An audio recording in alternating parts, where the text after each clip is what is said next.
Welcome to TG24 TV. నేను సుమలత. మేడ్చల్ జిల్లా కుత్బుల్లాపూర్ నియోజకవర్గంలోని మున్సిపల్ గ్రౌండ్ వద్ద ముదిరాజు యువజన సంఘం అధ్యక్షుడు ఉదయ్ గంజి ఆధ్వర్యంలో పండగ సాయన్న జయంతిని ఘనంగా నిర్వహించారు. ఈ కార్యక్రమంలో DFCS చైర్మన్ మన్నెరాజు పాల్గొని సాయన్న వర్ధంతిని మరింత ఘనంగా నిర్వహిస్తామని, ఆయన త్యాగాన్ని ప్రతి ఒక్కరు గుర్తించాలన్నారు. ముదిరాజుల హక్కుల కోసం పోరాటం కొనసాగిస్తామని పేర్కొన్నారు. యువనేత ఉదయ్ గంజి మాట్లాడుతూ బహుజనుల రక్షకుడుగా పేరుగాంచిన పండగ సాయన్న చరిత్రను పాఠ్యాంశాల్లో చేర్చాలని, ఆయన జయంతి మరియు వర్ధంతి వేడుకలను తెలంగాణ రాష్ట్ర ప్రభుత్వం అధికారికంగా నిర్వహించాలని డిమాండ్ చేశారు. అలాగే కుత్బుల్లాపూర్ నియోజకవర్గంలో సాయన్న విగ్రహాలను ఏర్పాటు చేయాలని, అందుకు అందరూ సహకరించాలని కోరారు. ఈ కార్యక్రమంలో ముదిరాజ్ సంఘం అధ్యక్షులు రామకృష్ణ, మహిళా అధ్యక్షులు పద్మ, సీనియర్ జర్నలిస్టు సుగ్రీవుడు, కోట సందీప్, జనముల వేణు, మధు CH, ఈగ ఆంజనేయులు, గిరి, ఈగ మహేష్, రవి తాటికొండ తదితరులు పాల్గొన్నారు.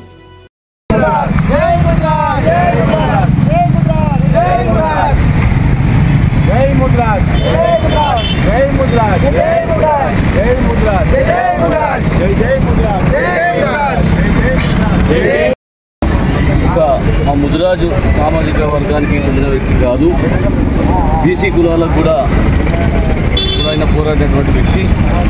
కాబట్టి మేము ఈరోజు మన ఉదయ ఆధ్వర్యంలో కుత్బుల్లాపూర్ చౌరస్తాలో ఈ ప్రోగ్రాం నిర్వహించడం జరిగింది.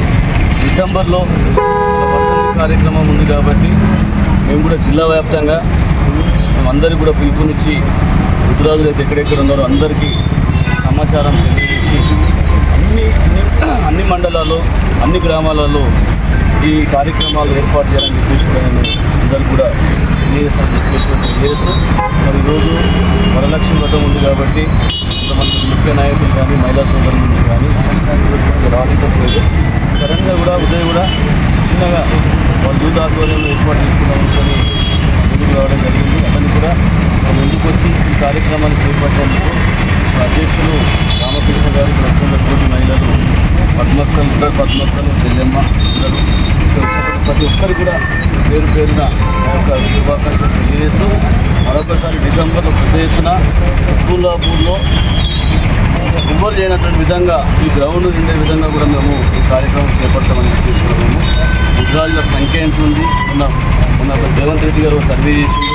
అందులో కూడా ఆయన 22 లక్షల తప్పుడు నివేదిక మేమందరం కూడా అప్లోడ్ చేసుకోలేము.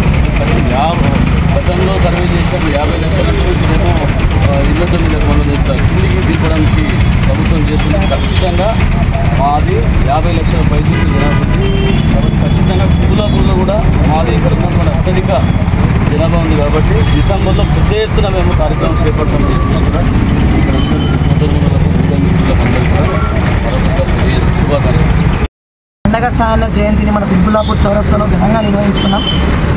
మన నిజాం దొరల దగ్గర, పెత్తందారుల దగ్గర, భూస్వాముల దగ్గర భూమిని, డబ్బుని దోచి పేదలకు పెట్టినోడు పండగ సాయన్న. మన పండగ సాయన్న జయంతిని ప్రతి జిల్లాలో, ప్రతి నియోజకవర్గంలో, ప్రతి డివిజన్లలో ఘనంగా జరుపుకోవాల్సిన వేడుక ఇది. ఈరోజు ఆయనకి అంత ఆదరణ పొందకపోవడానికి కారణం కొన్ని కులాలు, అగ్రవర్ణాల వాళ్ళు ఆయన ప్రాణ త్యాగాన్ని కూడా దాచిపెట్టే విధంగా ఆయనని వెలుగులోకి రాకుండా చేసే ప్రయత్నాలు చాలా జరిగినాయి. కానీ ప్రకృతి దానిపైన చేసుకుంటూ పోతుంది. ఎంతోమంది ప్రాణత్యాగాలు చేసి మనం ఈరోజు ఇంత నాగరికతతో బతుకున్నందుకు కారణం వాళ్ళ చరిత్రలో బయటికి రావాల్సిందే ఎప్పటికైనా. అట్లాంటి పండగ సాయన్న మోటివేషనల్ చరిత్ర అయినది.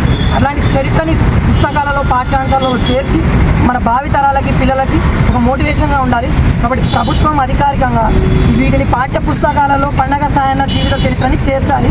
అలాగే పండగ సాయన్న జయంతి ఆగస్టు 8, పండగ సాయన్న వర్ధంతి డిసెంబర్ 10ని ప్రభుత్వం అధికారికంగా జరపాలి.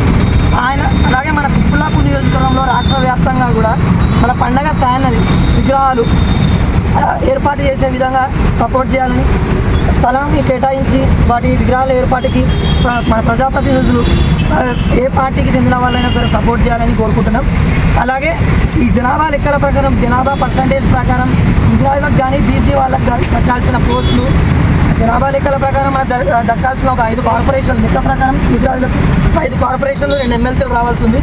వాటికి కూడా ఏ ప్రభుత్వం కానీ సపోర్ట్ చేయాల్సిందిగా అలా ఆ లెక్కల ప్రకారం ఇవ్వాలని కోరుకుంటున్నాం. మేమందరం కూడా చేయాలనుకుంటున్నాము. మా ముదిరాజు సంఘం ఎంతనో ఉన్నది. కాకపోతే రాజకీయం చేసిన దాన్ని అన్ని చేసినంత లెక్కలు తప్పు లెక్కలన్నీ ఆయన గుర్తుంచుకోమాను. మా ముదిరాజు సంఘం అంటే మా ముదిరాజు సంఘం ఉన్నది. మా సాయన్న చేసిన సేవలు ఎన్నో పెద్ద సేవలు చేసిండు. ఆయన కోసం కూడా మేము చేయాలని చేస్తున్నాము. ధన్యవాదాలు సాయన్న. గుంటూరులో ఫ్లాట్ కొనుక్కోవాలనుకుంటున్నారా? అయితే ఒక పని చేయండి, ఎంఆర్ కన్స్ట్రక్షన్స్ వాళ్ళు గుంటూరుకు 3 వైపులా అపార్ట్మెంట్స్ కన్స్ట్రక్ట్ చేస్తున్నారు. మీరు ఒకసారి వెళ్ళి మోడల్ అపార్ట్మెంట్ చూడండి, సూపర్ గా ఉంది. ఎంఆర్ కన్స్ట్రక్షన్స్, మీ ఇంటిని అందంగా నిర్మిస్తాం. బ్రహ్మానందం చెప్తున్నాడని కాదు, మోడల్ ఫ్లాట్ చూడండి, సూపర్ గా ఉంది. నచ్చితేనే కొనండి.